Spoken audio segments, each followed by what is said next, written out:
حسن ناظرین کرام، دیکھیے ملک کے حالات تو بدلتے رہتے ہیں. روز ایک چھوٹی سی خبر آتی ہے اور اس کو ہم بہت بڑا بنا کے پیش کر دیتے ہیں.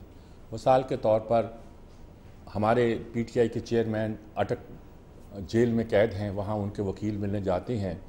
وہ آ کے بتاتے ہیں کہ انہوں نے کہا ہے کہ وہ چاہتے ہیں کہ اگرچہ ان کے ساتھ بڑی زیادتی ہوئی ہے لیکن وہ اداروں کے ساتھ بھی اور سیاسی جماعتوں کے ساتھ بھی، اب وضاحت کر دیتے ہیں دونوں باتوں کی، وہ بات چیت کرنے کو تیار ہیں. مطلب ان کا یہ ہے کہ ملک کے مفاد میں جیسا کچھ کر رہے ہیں اور یہی تاثر جو پھیلایا جا رہا ہے. اس پہ بات شروع ہو جاتی ہے. دب گئے وہ، یہاں ڈرا دیے گئے کہ کوئی کہتا ہے نہیں بھی ایسی بات نہیں ہے، ہماری اطلاعات تو کہ وہ کہتے ہیں خدا کے واسطے مجھے جیل سے نکالو. اور بیگم ان کی مذاکرات کر رہی ہے فوراً ڈگنیٹریز کے ساتھ، سفارتکاروں کے ساتھ، خاص طور پر عرب سفارتکاروں کے ساتھ کہ میرے میاں کو یہاں لے کر جاؤ، اس کی حالت بہت بری ہے، بہت خراب ہے. اس طرح کی باتیں آنی شروع ہو جاتی ہیں. یہ ہم اس قسم کی بحثوں میں الجھے ہوئے ہیں جی. اور دوسری طرف سے یہ ہوتا ہے کہ خبر آ جاتی ہے کہ ایوان صدر میں کل ٹاپ لیول کے لوگوں نے ملاقات کی ہے. ہم نام بھی لینے میں کہ ہر جو آرمی چیف نے، آئی ایس آئی چیف نے، کوئی کہتا ہے ڈرایا دھمکایا ہوگا، کوئی کہتا ہے نہیں ڈرایا دھمکایا نہیں. ان سے کہا کہ بھی الیکشن کی تاریخ کا اناؤنسمنٹ نہیں کرے، مناسب نہیں ہوگا. کوئی کہتے ہیں کہ ملک کی سلامتی کے امور پر ڈسکس کیا ہے. بھائی وہ ابھی ریلیونٹ ہیں، ہمارے صدر ہیں، اس لیے ان سے بات کی گئی ہوگی. ایک چھوٹی سی خبر ہوتی ہے، اس کی کئی سے کئی بات بن جاتی ہے. سوشل میڈیا نے ایسے سے کمالات کی ہیں کہ جس کی انتہا نہیں. کئی ایسی خبریں آتی ہیں کہ اس پر اعتبار کرنے کو دل نہیں کرتا اور اس کی ویریفیکیشن کرنے کو دل نہیں کرتا. ایک آدھ خبر کا بھی میں تذکرہ کروں گا اور بتاؤں گا کیسی وہ خبریں آتی ہیں. ابھی میں اس لیے نہیں کر رہا کہ ساری صورتحال جو ہے اس پہ اور بدل دے. خبر آ جاتی کہ وکیل کر لی ہے پی ٹی آئی نے ایک عالمی عدالت انصاف میں جانے کا. بھی یہ گلبھوشن ہے. وہ تو گلبھوشن کی حکومت نے کیا تھا کہ ہمارے بندے کے حکومت رائٹس سلب ہو رہے ہیں. کیا کوئی پاکستانی شہری کے بھی حکومت رائٹ اس طرح کا کیس لے کے کوئی اس کورٹ میں جا سکتے ہیں؟ اچھا کہہ دیا گیا تھا وہ وکیل ہے جو سلمان رشدی کا تھا. موو چل پڑی کہ یہ تو ساگدار کا بھی تھا، شاید نواز شریف بھی مشورے کرتا رہا، فلاں بھی کرتا رہا. کس نے کہا دیا اب تو انہوں نے وڈرا بھی کر لیا، اب تو وہ ان کا وکیل نہیں رہا. ہم عجیب مخمصے میں اور عجیب چھوٹے چھوٹے سوالوں میں الجھے ہوئے ہیں. ملک کے حالات جو ہیں وہ جو ہمارے سامنے ہیں، آئی ایم ایف نے شاید معذرت کر لی ہے کہ جو آپ نے اسکیم پیش کی تھی ہماری نگران حکومت نے بڑی محنت کے ساتھ، اور ہماری جو وزیر خزانہ تھی جو خاص طور پر ان کی بہت ٹرسٹڈ ہے، اب تو ہماری وزارت خانہ اور خارج خزانہ اور اسٹیٹ بینک دونوں جو ہیں، پہلے تو ہم نے اس کی اٹانومی جو تھی وہ دی تھی آئی ایم ایف کو، اب لگتا ہے وزارت خزانہ کی بھی دی تھی. لیکن انہوں نے بڑی محنت کے ساتھ کچھ تجاویز اختیار کی تھی کہ پاکستان میں مہنگائی کی وجہ سے، بجلی کے بلوں کی وجہ سے ہنگامے ہو رہے ہیں، ہم کچھ ان بلوں کو ڈیفر کر دیتے ہیں، کچھ کر لیتے ہیں. نہیں نتھنگ ڈوئنگ، کھینچو ان کی کھال. یہ ہمیں اس سے کوئی تعلق نہیں ہے کہ عوام مشکل میں ہیں، مصیبت میں ہیں اور تمہاری حکومت کے لیے مسائل پیدا ہو رہے ہیں. ہمیں تو ان سے پیسے لے کے دینے. اس ساکھ ڈار پر بہت اعتراض ہوتے ہیں. ایک بڑے ساکھ ڈار نے کہا تھا کہ بھئی آپ ٹارگٹ بتائیں، مائکرو لیول کی بات کیوں کرتے ہیں، میکرو بات کریں کہ یہ آپ کو کرنا ہے ہم کر دیں گے. آپ کہتے ہیں فلاں پہ اتنا ٹیکس لگاؤ، فلاں پہ اتنی لیوی لگاؤ، فلاں چیز پہ یہ کرو. یہ کیا ہے؟ کیا ہم نے اپنی اٹانومی بالکل فروخت کر دی ہوئی ہے؟ اتنی اٹانومی ہم نے کر دی ہے کہ ہم اب جمہوریت، ہم اپنے یہ جو خبریں تھیں کہ نگران سیٹ اپ لمبا جا سکتا ہے، اب بڑے اعتماد کے ساتھ کہا جا رہا ہے کہ لمبا نہیں جائے گا، کہ جنوری فروری میں انتخاب کرائیں گے. وہ 90 دن تو کر چھوڑیں، جنوری فروری میں انتخاب کرائیں گے اور نگران سیٹ اپ چلا جائے گا. اس لیے نہیں کہ ان کو لانے والے ان سے بدظن ہو گئے ہیں، اس لیے کہ یہ چل نہیں پائے گا. اس لیے کہ ملک کے حالات اور معاملات اس طرح کی کسی نام نہاد ٹیکنوکریٹ گورنمنٹ کے ذریعے سے جو آگے بڑھانے کا ایک منصوبہ ہو سکتا تھا وہ کامیاب ہوتا دکھائی نہیں دیتا. آنے والے دنوں میں جو لوگ آئیں گے، جیتیں گے، انتخابات کو لوگ تسلیم کریں گے، نہیں تسلیم کریں گے. یہ طے ہے کہ وہ کہا جاتا ہے کہ نہ بلہ ہوگا، نہ بلے کا چیئرمین ہوگا، نہ بلے باز ہوگا، نہ بلہ ہوگا. پھر ان انتخابات کی کیا صورت ہوگی؟ یہ ساری بحثیں جو ہو رہی ہیں اور نظر نہیں آتا کہ ہم کس طرف بڑھ رہے ہیں. ایک کنفیوژن ہے جس میں پوری قوم مبتلا ہے. لوگ جمہوریت پر سوال اٹھانے لگے. میرے جیسے لوگ کہتے ہیں کہ جمہوریت کے نام پر اور ہیومن رائٹس کے نام پر اس ملک میں بہت گناہ ہوئے ہیں. یہ تو میں ٹھیک کہتا ہوں، بار بار کہتا ہوں، اس میں جمہوریت کی برائی کوئی نہیں ہے، ہیومن رائٹس کی برائی کوئی نہیں ہے. اگرچہ ہیومن رائٹس کے بارے میں کہا کرتا ہوں کہ میں ہیومن رائٹس کا قائل نہیں ہوں. اس پہ لوگ پریشان ہوتے ہیں تو کہتا ہوں میں حقوق العباد کا قائل ہوں. میرا اللہ ابھی زندہ ہے، God is not dead. Human rights تب شروع ہوئے تھے نا, یا ہیومینٹی تب شروع ہوئی تھی, یا ہیومنزم تب شروع ہوئی تھی جب خدا کی موت کا اعلان کیا گیا تھا. تب مذہب کی بھی موت ہوئی تھی اور فلسفے کی پیدائش ہوئی تھی. پھر ایک لمبی کہانی شروع ہو جائے گی. اس وقت ہم کس مشکل میں گرفتار ہیں, کیا نقشہ ہے, کیا صورتحال, اس پہ آج گفتگو کریں گے.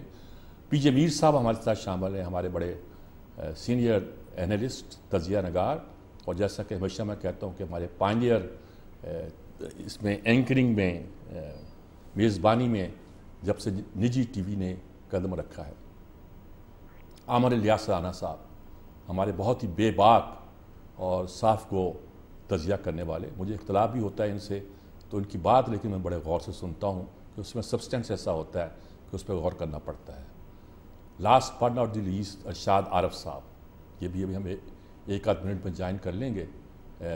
یہ جوائن کر چکے ہیں جی, اللہ کا شکر ہے. ایڈیٹر ہیں یہ ایک قومی اخبار کے, اور بہت سینئر تجزیہ نگار اور کالمسٹ ہیں جی. پی جے میر صاحب, پہلے میں آپ سے شروع کرتا ہوں جی. شاہ صاحب سانس لے لیں, اور عامر الیاس رانا صاحب بھی اپنے. کیا آپ کو یہ سارا نقشہ جو میں نے ایسے ہی ہے پیزرلی کھینچا ہے, کیا نظر آتا ہے؟ میں ہر بار اس طرح کے سوال کرتا ہوں, کنفیوژن ہی پھیلاتا ہوں. آپ کو رستہ بتائیں کہ کیا اس کے علاوہ کچھ نظر آتا ہے آپ کو جی؟ ایمانداری نہیں ہے میر صاحب, دیٹ از یہ کور ہمارا پرابلم ہے. ایمانداری نہیں ہے, اور ہمارے اس معاشرے میں اور پولیٹیکل سرکلز میں میں کا ایک کا بہت بڑا کردار ہے, ہم کا کردار نہیں ہے. اور یہی وجہ ہے کہ جو بھی آتا ہے وہ ایک لون رینجر کی طرح آتا ہے, اور وہ سمجھتا ہے کہ ملک کے مسئلے مسائل سب ٹھیک کر دے گا. یہ نہیں ہو سکتا, پرٹیکولرلی ہمارے سب کانٹیننٹ پہ. نہ پارٹیشن سے پہلے ہوا, نہ پارٹیشن کے بعد ہوا.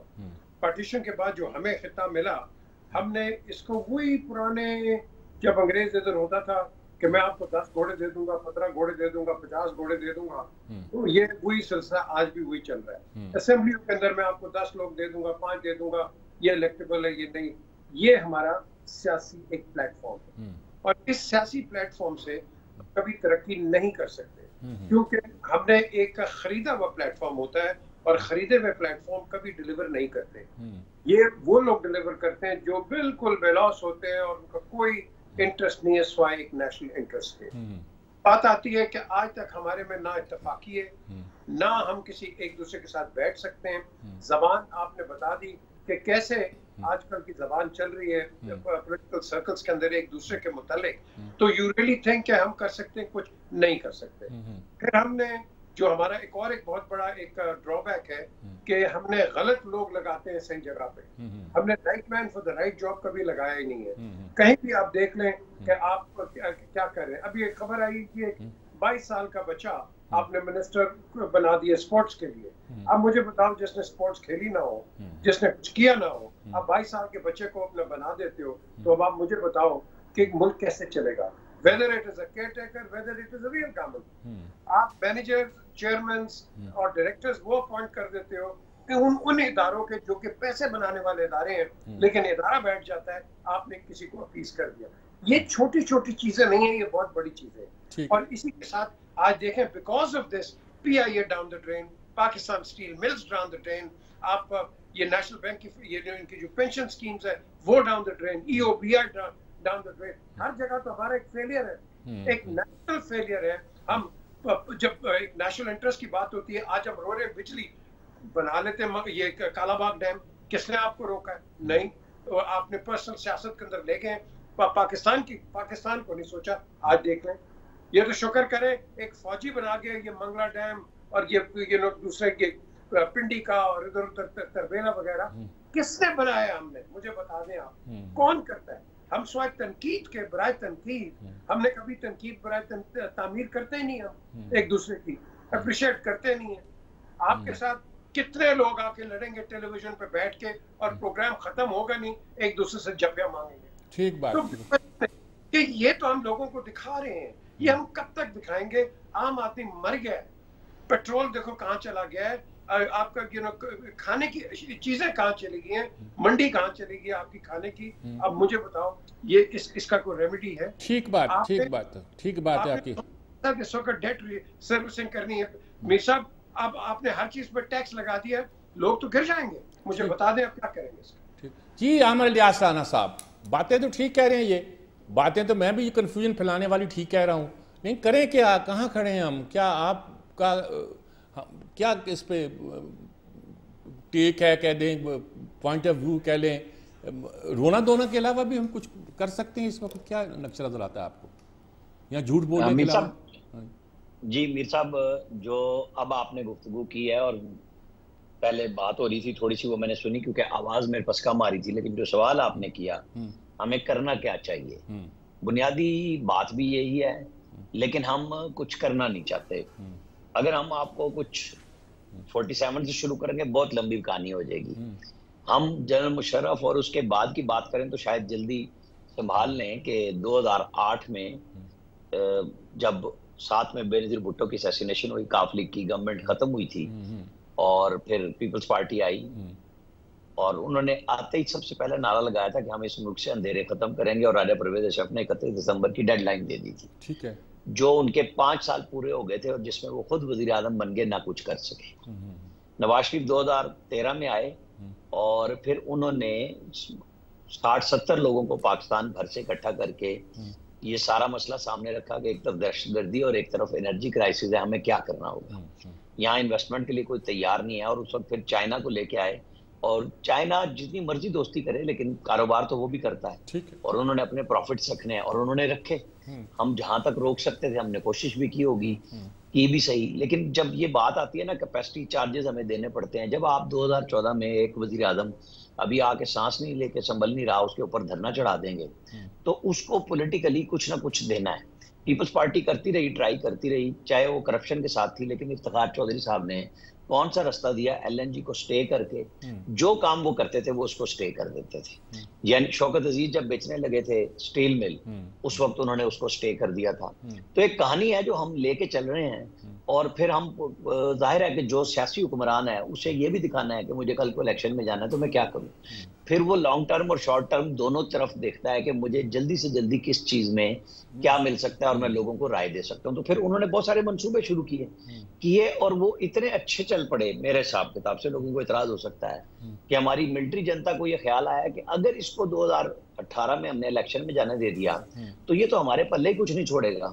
تو جو دھرنے شروع ہوئے تھے ان کو منطقی انجام، پاناما، کاما اور سب کچھ ڈان لیکس وغیرہ کرا کے ان کو فارغ کیا، پاکستان کو پھنسا دیا، اور چلے پاکستان پھنس گیا تھا، پھر بھی آپ چلا لیتے، مطلب عدلیہ، فوج اور آنے والے وزیر اعظم سب ایک پیج پہ تھے، میڈیا کو باندھ کے رکھا ہوا تھا، بتایا ہوا تھا 100 دن ہے، 6 مہینے ہے، سال ہے، آپ نے نہیں تنقید کرنی، سب کچھ تھا، لیکن وہ کوئی کام تو کرتے۔ انہوں نے کام کیا کہ یہ محمود خان اور بزدار ڈھونڈ لیے، انہوں نے اپنی قسم جو اٹھائی ہوئی تھی کہ خودکشی کر لوں گا لیکن وہ آئی ایم ایف کے پاس نہیں جاؤں گا، نہیں گئے جی، پھر جب گئے تو بہت باری قیمت دینی پڑی، نتیجتاً کچھ بھی نہ ہو سکا، پھر فوجیوں کو پڑ گئی کہ بھئی یہ کیا ہوا، تجربہ بھی کیا، لاڈ بھی کیا، ملک کا تو بیڑا غرق ہو گیا، نئے سرے سے شروع ہو گئے، آخر عدم اعتماد آئی، جو لوگ آئے 16 مہینے میں وہ بے شک کہیں کہ ہم نے اپنی سیاست ڈبو دی اور اپنی ریاست بچا لی، لیکن وہ ریاست کے عوام بھی ڈوب گئے اس کے اندر۔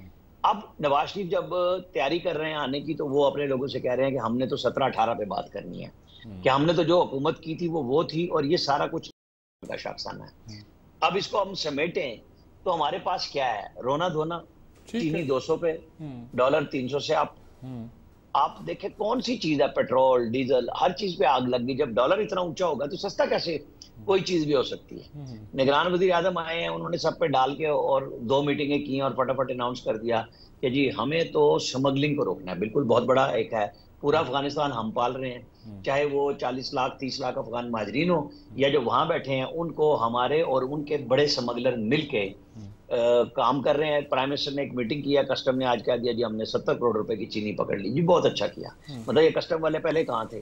اصل بات ہے کہ آپ کو پائیدار گورنمنٹ بھی چاہیے، پائیدار سسٹم بھی چاہیے، اس کے لیے آپ کو تمام سے بات کرنی ہوگی، ٹھیک بات ہے، آپ سائیڈوں پہ بیٹھ کے لوگوں کو کہہ کے چلا نہیں سکتے۔ ٹھیک بات، حل وہی ہے کہ اب آپ بٹھا لیں، لوگوں کو سزائیں دینی ہے دے لیں، جو کرنا ہے کریں، لیکن کوئی سسٹم بنائیں اور سامنے کھل کے کام کرنے دیں جس نے بھی کرنا ہے۔ ٹھیک بات، ٹھیک بات۔ شاہ صاحب، ارشاد عارف صاحب، ساری گفتگو آپ نے سنی، آپ بہت قریب سے سارے معاملات دیکھتے بھی رہتے ہیں، ان سائٹ کی خبریں بھی آپ کو رہتی ہیں، کیا کہتے ہیں آپ اس پوری صورتحال پر؟ رونا دھونا تو ہم کرتے رہتے ہیں، نقشہ کبھی سمجھ آتا ہے کبھی نہیں آتا، آپ کو کیا آتا ہے؟ دیکھیں گزارش یہ ہے میر صاحب، ہم کوئی کسی جزیرے میں تو رہتے نہیں ہیں، دنیا میں ہمارے پاس تجربات ہیں، انڈیا کا تجربہ ہے، بنگلہ دیش کا تجربہ ہے، ایران کا تجربہ ہے، چائنا کا تجربہ ہے، ملائیشیا کا تجربہ ہے، سری لنکا کا تجربہ ہے، ابھی تازہ ایک تجربہ ہے ایتھوپیا کا۔ تو آپ کو پتہ ہے کہ وہاں قحط سالی ہوتی تھی، دنیا بھر میں سب سے غریب، افلاس زدہ، غربت زدہ ملک جو تھا ایتھوپیا سمجھا جاتا تھا، اور وہاں خانہ جنگی بھی چل رہی تھی اور ایریٹریا کے ساتھ جنگ بھی کئی ایشو سے چل رہی تھی۔ 2005 میں صرف ایک نسخہ آزمایا گیا کہ فیئر اینڈ فری الیکشن کرائے جائیں اور ایک حکومت کو موقع دیا جائے کہ وہ عوام کے ووٹوں سے بغیر کسی مداخلت کے وہ پرفارم کر کے دکھائے۔ اچھا، اس نے کیا کام کیا؟ کوئی بہت بڑا راکٹ سائنس نہیں چلائی۔ اس نے کہا کہ جی ہمارے جو بجٹ ہے ٹوٹل بجٹ کا 25% صرف ہم تعلیم پر خرچ کریں گے، 25% تعلیم کے لیے ہوگا، اور وہ جو بجٹ ہوگا وہ آدھا بجٹ ہوگا پرائمری تعلیم کے لیے، آدھا ہوگا ہائر ایجوکیشن کے لیے، اور 70-30 کا ایک فارمولا بنایا ہے کہ 70% ہم خرچ کریں گے سائنس اینڈ ٹیکنالوجی پر، اور 30% جو ہے وہ سوشل سائنسز پر خرچ کریں گے۔ ایک چیز۔ دوسرا انہوں نے کہا کہ ہمیں ہر چوتھے سال، 10ویں سال، 20 سال جو ہے پانی کی کمی کی وجہ سے قحط پڑ جاتی ہے، تو ہم ایک ڈیم بنائیں گے دریائے نیل پر۔ اس کی سوڈان نے مخالفت کی، اس کی مصر نے مخالفت کی، دوسرے لوگوں نے مخالفت کی۔ ایک سٹیج پر ٹرمپ آئے مصر کی مدد کے لیے، اور مصر نے کہا کہ جی ہم اس پر بم گرائیں گے، لیکن وہ ڈیم انہوں نے بنا کے چھوڑا۔ یہ اسی طرح کی سچویشن تھی جس طرح ایک دفعہ انڈیا اور بنگلہ دیش کے درمیان فرخا ڈیم پر ہوئی تھی، اور جنگ تک نوبت آ گئی تھی، لیکن ہمارے حکمرانوں کی طرح، سیاسی حکمرانوں اور فوجی حکمرانوں کی طرح سرنڈر نہیں کیا تھا بنگلہ دیش نے انڈیا کے سامنے اور ایتھوپیا نے مصر کے سامنے۔ انہوں نے کہا ہم یہ بنا کے چھوڑیں گے اور کسی کی ڈکٹیشن قبول نہیں کریں گے۔ چنانچہ اس ڈیم کے بننے کے بعد اس وقت آپ کو حیرت ہوگی کہ ہمارے مقابلے میں ہمارے 5 روپے 70 پیسے کا ایک ایتھوپین بر ہے۔ ایجوکیشن اور وہ جو مسئلہ تھا پانی کا، اس کی 2 اور الیکشن، شفاف الیکشن کی بنیاد پر، عوام کے اعتماد کی بنیاد پر، وہ قحط زدہ، غربت زدہ ملک جو ہے آج دنیا کی تیز ترین اکانومیز میں شامل ہوتا ہے، اور آپ کو برکس کا ممبر بنا لیا گیا سعودی عرب کے ساتھ۔ وہ سعودی عرب، چین، انڈیا، روس، برازیل، ارجنٹائن کے ساتھ کھڑا ہوا ہے، اور ہم کہاں کھڑے ہوئے ہیں یہ آپ کے سامنے ہے۔ کوئی فارمولہ ایک موجود ہے، فارمولہ یہی ہے کہ عوام کو فیصلہ کرنے دیں، عوام کی قیادت کو ملک سنبھالنے دیں، کوئی رکاوٹ کسی طرف سے نہ ڈالی جائے، اور سیاستدان تھوڑا سا طبقاتی غیرت اپنے اندر پیدا کریں۔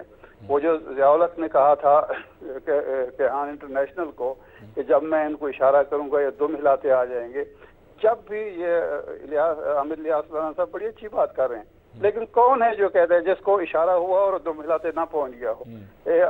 18 میں جو کچھ ہوا وہ سارا غلط ہوا تھا نا، تو 22 میں کیسے درست ہو گیا وہی کچھ؟ وہ اسمبلی جس کو جعلی اسمبلی کہتے تھے، اس میں جا کے انہوں نے کیسے وہ کام کیا اور کس کے اشارے پہ، اور کسی کو معلوم نہیں ہے۔ سیاستدان غیرت کھائیں، فیئر اینڈ فری الیکشن کریں، عوام کو موقع دیں، اور وہ نمائندے عوام کے جو ہیں وہ جا کے حکومت کریں، وہ بیوروکریسی کو بھی ٹھیک کریں اور نظام کو بھی ٹھیک کریں، ملک چل پڑے گا۔ آنے والے تو دب نہیں ہلائیں گے نا، جو بھی آئے گا نہیں نہ ہلائیں نا، یہ تو میں تو کہہ رہا ہوں سب سیاستدانوں کی یہ ذمہ داری ہے نا کہ نہ ہلائیں۔ وہ نہیں ہلائیں گے، وہ جو عوام کے ووٹوں سے آئیں گے وہ نہیں ہلائیں گے۔ ٹھیک بات، جن کو پتہ ہے کہ وہ کمپرومائز کر کے آ رہا ہے وہ ہلائے گا، وہ مجبور ہوگا۔ ٹھیک بات ہے جی۔ ناظرین کرام، یہ بڑی کھل کر بڑی واسٹ اسپیکٹرم کے ساتھ گفتگو ہوئی ہے، ایک بڑے تناظر کے ساتھ گفتگو ہوئی ہے۔ ایک وقفہ لیتے ہیں، وقفے کے بعد بات کو آگے بڑھانے کی کوشش کرتے ہیں۔ ایک وقفے کے بعد حاضر ہوتے ہیں۔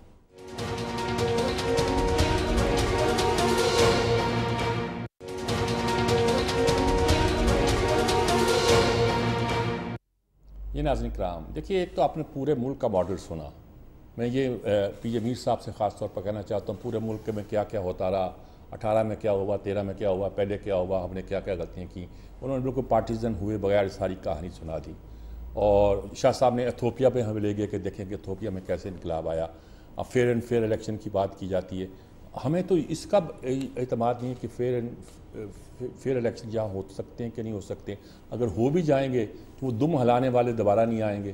اگر وہ دم ہلانے والے آئیں گے تو پھر کیا, یا بوٹ پالش کرنے والے آئیں گے تو کیا ہم وہ توقع کر سکتے ہیں جو ایتھوپیا کے لوگوں نے اپنے لوگوں سے کی تھی اور جس کے نتائج نکلے تھے؟ کیوں پی جے میر صاحب؟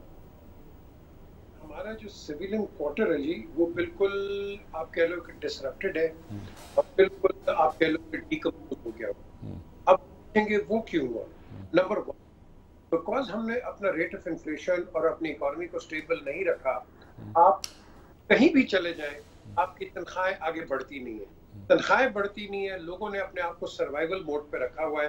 بچوں کو اسکول میں بھیجنا ہے, پڑھانا ہے, پھر آگے آپ دیکھو کہ ان کی ہیلتھ سروسز, میڈیکلز, ہر چیز ان کی کرنی ہے, گھر کے کرائے دینے, بجلی, آل دیٹ. اب آپ نے کہیں سے تو پیسہ لانا ہے. اب گریجولی یہ جو آپ کی یہ جو میں نے آپ کو پوائنٹ کی چیزیں یہ آپ کی سوسائٹی میں جاتی ہیں اور کرپشن یہاں سے شروع ہو جاتی ہے. کیونکہ ایک کوئی بھی آدمی ہو, آپ ایک مالی سے لے کے ایک چیئرمین تک چلے جائے, ہر ایک نے اپنے اپنے لیول پہ سروائیو کرنا ہے. ہم نے کسی کو سروائیو کرنے کا موقع ہی نہیں دیا کیونکہ ہم نے تنخواہیں وہی رکھی ہوئی ہیں, کام ہوئی 10-12 گھنٹے, کوالٹی آف لائف آپ کی 0/0 ہے. اسی لیے آج چلے جائیں پاسپورٹ آفس کے اندر, ان کا بیک لاگ اگلے سال تک ہے کہ وہ لوگ پاسپورٹ بنوا کے بھاگنے کی سوچ رہے ہیں. کیوں؟ کیونکہ ہمارا اپنا ملک, اس کے اندر جتنا پوٹینشیل ہے, اور ابھی میرے بھائی نے بات کی ہے, ہم کام ہی نہیں کرنا چاہتے, ہم کرنا ہی نہیں چاہتے. کیوں؟ کیونکہ اگر میں کروں گا تو میں سمجھتا ہوں کہ میں ایک خدمت خلق کروں گا, تو یہ ہمارے اندر ہے نہیں ہے. میں آپ کو ایگزامپل دیتا ہوں. قائد اعظم انڈسٹریل اسٹیٹ پہ ایک فرم ہے جو کہ بہت بڑے برانڈ بناتی ہے اور ہمیں فخر ہے کہ پاکستان میں ہے وہ. اچھا جی, مسیمو ڈٹی اور زارا. اب میں آپ کو بتاؤں, انہوں نے ایک کنسائنمنٹ پچھلے ہفتے بھیجی تھی جس میں پاکستان کو $2 ملین اس کنسائنمنٹ سے آنا تھا. اچھا جی, اب وہاں ایکسائز والے کہتے ہیں نہیں جی اس میں ایک فالٹ ہے. انہوں نے کہا جی ہم ٹھیک کر دیتے ہیں. انہوں نے کہا نہیں جی ہم آپ کو جانے نہیں دیں گے. انہوں نے کہا جی یہ $2 ملین پاکستان کو آ رہا ہے, مجھے تھوڑی آئے گا فارن ایکسچینج. وہ کہا اچھا یوں کریں, آپ ہمیں 20 لاکھ روپے دے دیں تو پھر ہم اس کو جانے دیں. اس نے کہا میں کیوں دوں آپ کو 20 لاکھ, کس کا دوں میں 20 لاکھ؟ اگر یہ سسٹم, میں 2 ہفتے کی بات کر رہا ہوں, اگر یہ چل رہا ہے سسٹم تو آپ سوچیں کہ آپ کا ایکسپورٹ کہاں سے آئے گا. آپ کے بڑے بڑے پاکستان میں ایکسپورٹرز بیٹھے ہیں, لیکن وہ جو ہم بڑے نعرے لگاتے تھے ease of doing business, there is no ease of doing business, there is trouble of doing business. ہم کہتے ہیں ریلیف ہمیں دو, ہمیں تکلیف ملتی ہے, اور یہ تکلیف ہر شعبے کے اندر پہنچی ہے اس لیے کہ ہم کام ہی نہیں کرنا چاہتے. آپ خدا کی قسم نیتیں صاف کر لیں, موٹر پہ پولیس کیوں کرتی ہے تنخواہ, باقی پولیس کیوں نہیں کرتی؟ تنخواہ خراب ہے, وہ اس نے بھی زندہ رہنا ہے.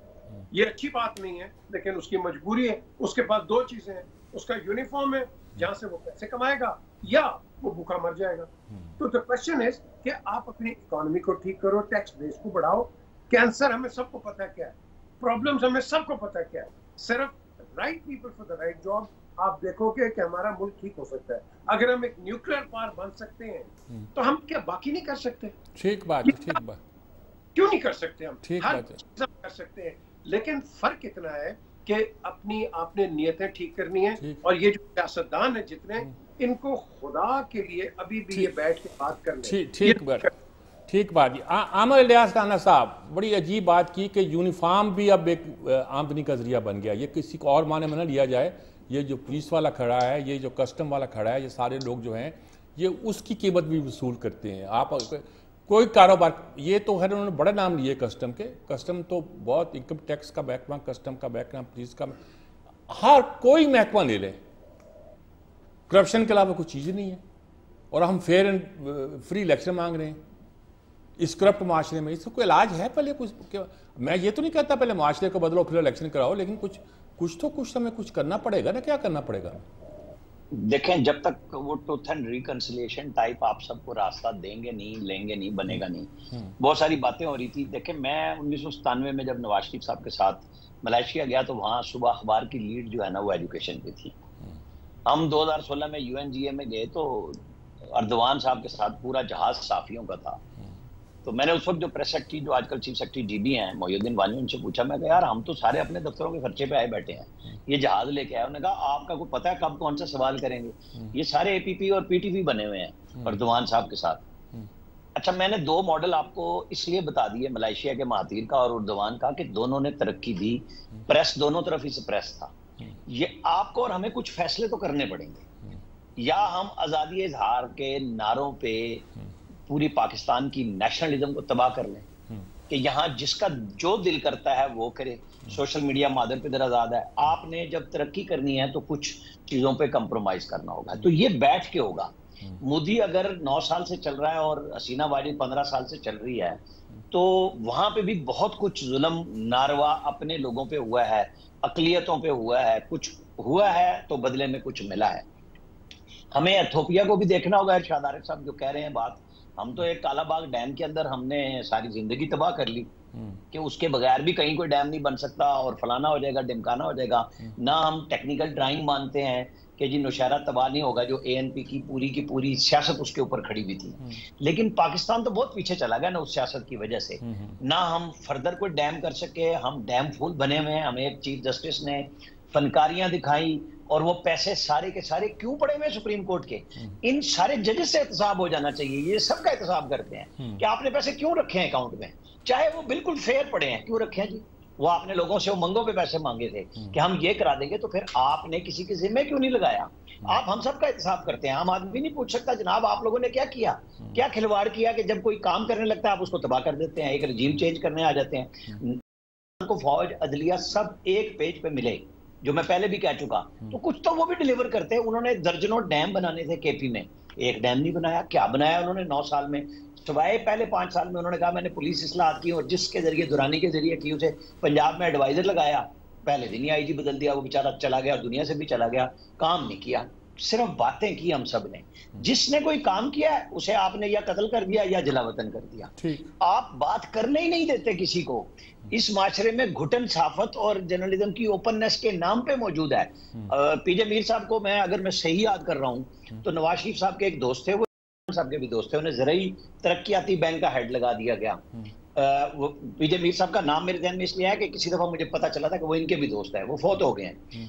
یہاں برکی صاحب کو صاحب نے پورے کے پی کا ہیلتھ میں بھی لگا دیا اور گلیات بھی دے دی، سارے یار دوست انہوں نے فٹ کیے۔ ان پیپلز پارٹی اور نون نے کبھی یہ دعوے نہیں کیے تھے، انہوں نے دعوے کیے تھے کہ right job, right man for the right job. انہوں نے چن چن کے ایسے ہیرے لگائے کہ پورے پاکستان کی تباہی کے راستے بنا دیے، کہ کوئی منصوبہ کوئی پروجیکٹ تھرو ہی نہیں ہو رہا تھا ہمارا۔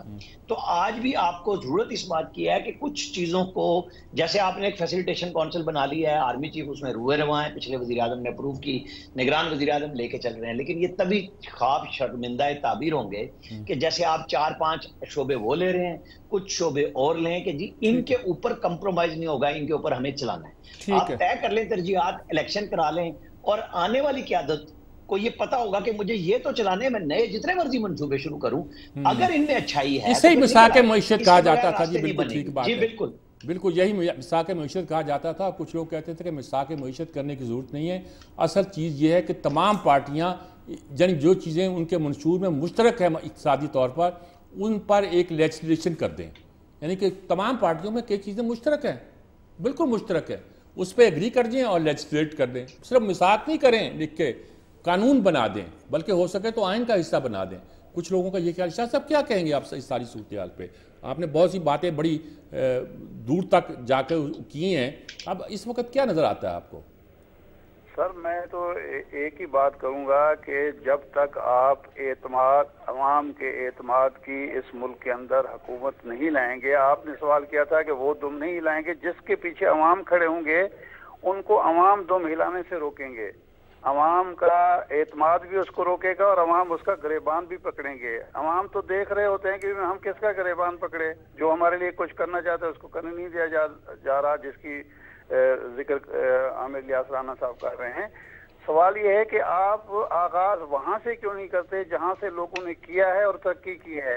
میں نے اتنے ملکوں کی مثالیں دی ہیں کہ ایک ہی فارمولہ دنیا میں ہے جو کامیاب فارمولہ ہے، آخر ہم اس کامیاب فارمولے کے بجائے ناکام فارمولے کی طرف کیوں جا رہے ہیں؟ نمبر 1۔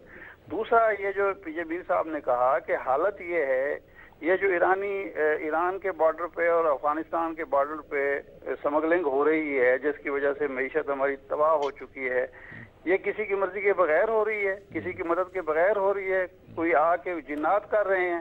بھائی ہم نے جس ملک کے سرحد پہ ہم نے باڑ لگائی ہوئی ہے، وہاں سے کیسے سمگلنگ ہو رہی ہے؟ وہاں ہمارا ڈالر کس طرح جا رہا ہے؟ جنات تو نہیں لے کے جا رہے نا۔ آپ بلوچستان اور پنجاب کی جو سرحد ہے، جہاں تیل سمگل تیل ایرانی آتا ہے، پوچھیں کہ ایک پولیس افسر کی ایک ڈی پی او کی ماہانہ کتنا پیسے وصول کر رہا ہے، ایک ایس ایچ او کتنے کر رہا ہے، ایک ڈی ایس پی کتنا کر رہا ہے، ایف سی والے کیا کچھ کر رہے ہیں، باقی جو لوگ ہیں بارڈر ملٹری پولیس ہے وہ کتنا کچھ کما رہی ہے، یہ جو تورخم بارڈر پہ جو کچھ آتا جاتا ہے وہ کیا کاروبار ہے۔ ہم خود ملک کو تباہ کر رہے ہیں، کوئی تجربہ نیا کرنے کی ضرورت نہیں ہے۔ پرابلم یہ ہے کہ ہم سارے کے سارے، مطلب اس میں میڈیا بھی اللہ ماشاءاللہ شامل ہے، ہم بھی بیٹھ کے کسی نہ کسی کے بھونپوں بن کے بیٹھے ہوتے ہیں، یہ نہیں کرتے کہ عوام کی بات کریں، عوام کے حقوق کی بات کریں، عوام کے تحفظ کی بات کریں، عوام کی ترقی اور خوشحالی کی بات کریں۔ ہم بھی کسی نہ کسی کے لگ کے بیٹھ جاتے ہیں۔ بھی سوال یہ ہے کہ ایک بار غلطی ہو گئی، دوسری بار غلطی ہو گئی، تیسری بار غلطی ہو گئی، ہر بار وہی غلطیاں جو مولانا مودودی نے کہا تھا کہ یہ ظالم غلطی بھی نہیں کرتے، بار بار وہی غلطیاں دہراتے چلے جا رہے ہیں۔ نئی غلطیاں بھی نہیں کرتے، وہی غلطیاں دہراتے ہیں۔ ایک بات تو یہ ہے کہ عوام کے اعتماد کا اس ملک میں سسٹم لایا جائے، عوام کے اعتماد کی حکومت لائی جائے، اس کے بعد اس حکومت کی بنیادی ذمہ داری جو ہو وہ 6 مہینے کے اندر جو بھی اصلاحات چاہتی ہے وہ کرے۔ اور اصلاحات کس میں ہونی چاہیے؟ آپ کے ایف بی آر میں ہونی چاہیے، آپ کی بیوروکریسی میں ہونی چاہیے، آپ کا ایجوکیشن سسٹم میں ہونی چاہیے۔ میر صاحب آپ کے سامنے ہمارا جو ایجوکیشن سسٹم جس طرح سے بگاڑا گیا ہے، پرائمری تعلیم کو تو تباہ کر دیا گیا ہے، پرائمری تعلیم تو ہماری ترجیح ہی نہیں رہی، اور ہم یونیورسٹیاں کھولتے چلے جا رہے ہیں۔ او بھائی پرائمری تعلیم ہی اگر نہیں ہوگی، 25 یونیورسٹیوں کو چارٹر دے دیا وفاق نے ایک دم ایک لمحے کے اندر، بالکل ایک لمحے کے اندر۔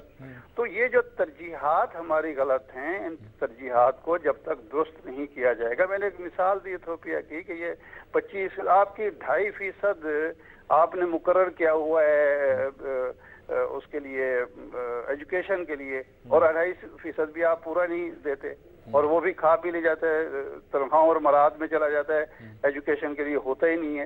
تو یہ وہ مسائل ہیں جن کا حل موجود ہے، سب کو پتہ بھی ہے، نیت نہیں ہے، ارادہ نہیں ہے، ترجیحات مختلف ہیں، یہ ہے پرابلم۔ ٹھیک بات ہے جی۔ ناظرین کرام، اس پر ایک وقفہ لیتے ہیں۔ آپ نے دیکھا کتنا پھیلا ہوا تناظر ہے، بڑی وسیع ایک طرح کا تناظر کے ساتھ آپ نے پوری گفتگو سنا ہے۔ اب آخری سیگمنٹ میں ہم کوشش کریں گے کسی اب کچھ باتوں پر ایگریمنٹ ہے کہ لوگوں کی رائے کے ساتھ اگر کوئی ایک مضبوط قیادت آئے، اگرچہ لوگوں کو شک ہے کہ وہ قیادت اس وقت ان حالات میں آ بھی سکتی ہے کہ نہیں آ سکتی ہے، وہ الگ سوال ہے، یعنی کہ آئے اور وہ ایک ایجنڈے کے ساتھ کام کرے، ڈٹرمینیشن کا اصل چیز ڈٹرمینیشن ہے جی۔ جس طرح کی شاہ صاحب نے ایتھوپیا کی مثال دی، ملیشیا کی مثال دیکھی گئی، ایک بندہ تھا اس نے کئی سال تک کام کیا۔ سنگاپور کی مثال دیکھ دیجیے، اب ترکی کی مثال دیکھ دیجیے، اب ہم چین کو فالو کر رہے ہیں، چین کا ماڈل دیکھ لیجئے گا جی۔ اب ہم نے ویسٹ کے ماڈل کو فالو کیا ہے، اب ہمارے ارد گرد جو ماڈل جن کو ہم فالو کرنا چاہتے ہیں وہ تو بہت ڈیفرنٹ ماڈل ہے، لیکن ان کا ہم نام نہیں لینا چاہتے، کیونکہ ان کا ہم نام لیں گے تو شاید ہماری کچھ فیورٹ قدریں جو ہے نا وہ پامال ہوں گی۔ ایک وقفے کے بعد حاضر ہوتے ہیں۔